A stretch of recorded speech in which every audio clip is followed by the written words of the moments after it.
Welcome to my channel Tech Support. On this video I told you about input devices. So what is input device? Input device enables the user to send data, information or control signals to a computer.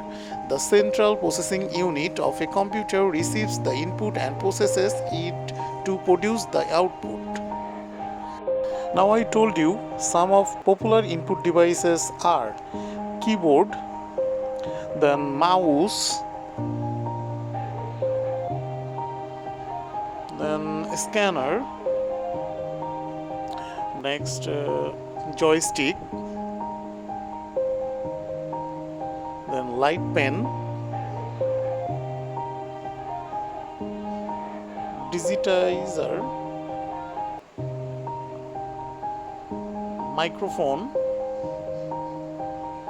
then magnetic in character recognition MICR, optical character reader OCR, digital camera, pedal, steering wheel, gesture recognition device, light gun, touchpad,